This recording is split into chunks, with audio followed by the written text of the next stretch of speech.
Ruby जैसे ही विनीत के room से बाहर निकली कि होटल मैनेजर का इंटरकॉम पर कॉल आया और मैनेजर ने विनीत से रूबी के बारे में पूछते हुए ये बताया कि अब तक ना तो रूबी का कोई पता है और ना ही जिस कैब में रूबी होटल वापस आ रही थी उस कैब का ही कोई पता चल पा रहा है। तो ये बात सुनते ही विनीत के तो जैसे 440 वोल्ट का करंट उसके सर पे लग गया। उसके हाथ से रिसीवर छूटकर नीचे जा गिरा और वो एकदम शॉक्ड होकर इंटरकॉम की तरफ ऐसे देखने लगा मानो वो इंटरकॉम नहीं बल्कि कोई जहरीला सांप हो। इतने में टेबल से नीचे झूल रहे रिसीवर से मैनेजर की आवाज गूंजी, हेलो सर, आप लाइन पे हैं ना। मैनेजर की आवाज कानों में जाते ही विनीत ने एकदम चौंक कर रिसीवर दोबारा उठाया और हकलाते हुए किसी तरह से बोला, हाँ हाँ बोलिए आप। मैनेजर गंभीर लहजे में बोलने लगा, आपके पास अगर रूबी मैडम का कोई भी कॉल या मैसेज आएगा तो प्लीज आप मुझे फौरन इन्फॉर्म कीजिएगा सर। थोड़ी देर में शाम हो जाएगी और इस ठंड के सीजन में तो 6 बजते बजते कौसानी में एकदम अंधेरा छा जाता है। अगर 6 बजे तक कैब की कोई खबर नहीं मिली तो मुझे उस कैब के तलाश में दूसरे लोगों को भेजना पड़ेगा।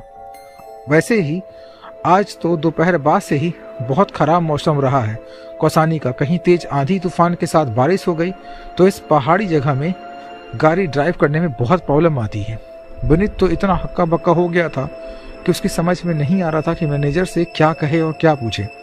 तभी मैनेजर फिर बोला, ओके विनीत सर, मैं ट्राई करता हूँ फिर से उस कैब की लोकेशन ट्रेस करने की। विनीत ने रिसीवर रख दिया और फिर घबरा कर अपने रूम से बाहर चला आया। लॉबी में आते ही विनीत को फ्लोर इंचार्ज मिल गया। विनीत को देखते ही फ्लोर इंचार्ज जल्दी से बोला, ओह अच्छा हुआ सर कि आप यहीं मिल गए, मैं भी आपके ही रूम की तरफ आ रहा था। विनीत ने गंभीरता से इतना ही पूछा, डॉक्टर प्रतीक से बात हो गई, वो आ रहे हैं ना। फ्लोर इंचार्ज ने गर्दन हिलाई और बोला, यस सर, वो 15 मिनट में होटल आ जाएंगे। यहाँ से थोड़ी ही दूर पर डॉक्टर प्रदेश का क्लिनिक है। विनीत ने फ्लोर इंचार्ज की से बात की और फिर शशांक के रूम के बाहर पहुंचकर उसके रूम के दरवाजे पर लगी डोलबेल बजाने लगा। विनीत को डोलबेल बजाते देखकर वो फ्लोर इंचार्ज लपकते हुए उसके पास आकर बोला, सर आप इस रूम की डोरबेल क्यों बजा रहे हैं? शशांक सर को तो मैंने ये 5 मिनट पहले ही लिफ्ट से नीचे आते देखा था।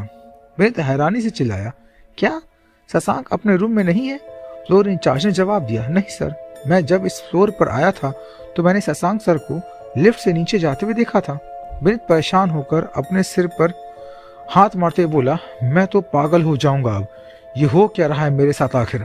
शशांक क्यों इतना अजीबोगरीब बिहेव कर रहा है और रूबी कहाँ चली गई अचानक? और वो रूबी कौन थी जो यूं एकदम से मेरे रूम में चली आई थी?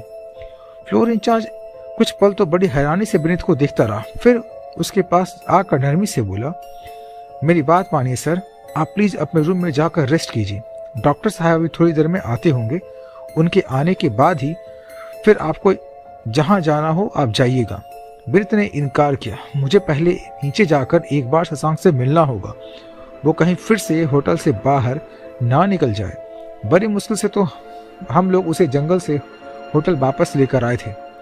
विनीत तेजी से लिफ्ट की तरफ बढ़ा, लेकिन जैसे ही वो लिफ्ट के सामने पहुंचा उसके दिलो दिमाग में थोड़ी देर पहले का इंसिडेंट घूमने लगा, जब उसे लिफ्ट में इस 3rd फ्लोर पर आते हुए बड़ी ही डरावनी अनुभव हुए थे। विनीत के कदम फौरन रुके, उसने कुछ सोचकर अपना मोबाइल निकाला और शशांक को कॉल करने लगा। एक रिंग बजते ही शशांक ने तुरंत विनीत का कॉल रिसीव करते हुए कहा, ओह यार विनीत, कहाँ है तू? कब से तुझे मैं कॉल लगा रहा था लेकिन तू है कि मेरा कॉल रिसीव ही नहीं कर रहा है। किस चीज में तू इतना बिजी हो गया है यार? शशांक की पुरानी नॉर्मल भरी मस्ती भरी बातें सुनकर विनीत की हैरानी कई गुना बढ़ गई। वो किसी तरह अटकते हुए बोला, शशांक तू ठीक है ना? तेरी तबीयत कैसी है यार? लेकिन शशांक तो विनीत की बात सुनते ही झल्ला उठा। अब तेरे ऐसे पूछने का क्या मतलब है विनीत? मैं तो ऑलवेज फिट एंड फाइन रहता हूँ, तूने कब मुझे बीमार देख लिया जो मेरी तबीयत ठीक होने की बात पूछ रहा है? विनीत अब जल्दी से बोला, मैं तुझे कुछ सब बताता हूँ, पहले तू मुझे भी ये बता कि तू कहाँ है, मुझे इसी वक्त मिलना है तुझसे। शशांक ने एक पल सोचने के बाद जवाब दिया है, इस वक्त तो मैं तुझसे नहीं मिल सकता यार, मैं तो होटल से बाहर वॉकिंग करते हुए बहुत दूर निकल आया हूँ। अब डिनर के समय मिलेंगे हम लोग 9 बजे, तब रिलैक्स होकर बताना कि क्यों इतना डिस्टर्ब लग रहा है तू, ओके? विनीत अब चिल्लाते हुए बोला, ओ गॉड शशांक, तू एक सेकंड मेरी बात तो सुन, हमें आज की रात ही कौसानी से बाहर निकलना है। मैंने होटल मैनेजर को कह दिया है चेकआउट के लिए।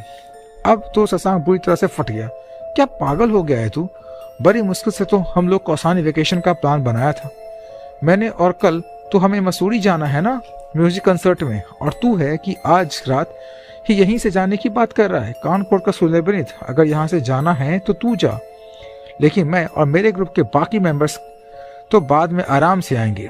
मेरे चीखते हुए बोला, पागल मैं नहीं तू हो रहा है। कुछ अंदाजा भी है तुझे क्या हो रहा है हमारे साथ? पहले तो मेरा वो मिस्टीरियस बिहेवियर, और अब रूबी का कुछ भी पता नहीं चल रहा है, जाने वो कहाँ है और किस हाल में होगी। शशांक ने अब एकदम हैरत से पूछा, रूबी? तू रूबी की हालत को लेकर क्यों परेशान है? पर क्यों? रूबी क्या कोई छोटी बच्ची है जो तू उसकी फिक्र कर रहा है? और तेरी इन्फॉर्मेशन के लिए मैं बता दूं कि रूबी का कॉल आया था मुझे 1 घंटे पहले, वो शॉपिंग में बिजी थी। अब कॉल कट कर और डिनर के बाद रात में 9 बजे जाना।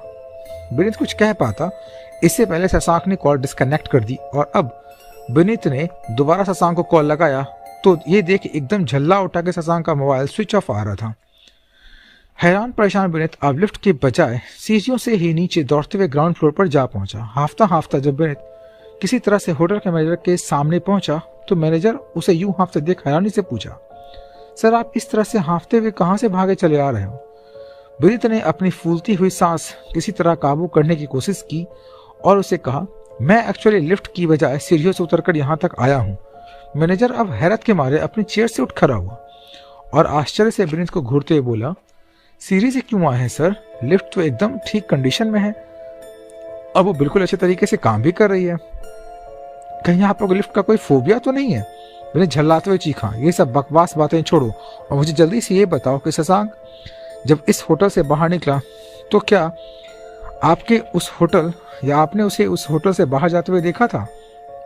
मैनेजर ने जैसे ही अपनी गर्दन हाँ में हिलाई वैसे विनीत बेचैनी से बोला, तब आपने शशांक का मूड कैसा लग रहा था?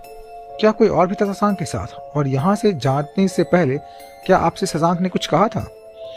विनीत के इतने सारे सवालों का जवाब से मैनेजर ने सिर्फ इतना कहा, देखिए सर मैं तब एक बेहद जरूरी कॉल में बिजी था, इसलिए मैं इतने ध्यान से नहीं देख पाया था शशांक सर का मूड कैसा था, और उनके साथ कोई था या नहीं।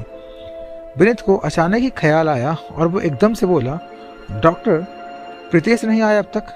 हमारे फ्लोर का इंचार्ज बता रहा था डॉक्टर प्रीतेश बस थोड़ी देर में पहुंचने वाले हैं, लेकिन तब तो बहुत देर हो गई।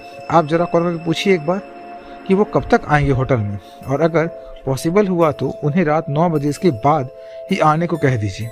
शशांक तो अब 9 बजे के बाद ही होटल पहुंचेगा। मैनेजर की आंखें सिकुड़ गई, वो घूरते हुए विनीत को देखने लगा।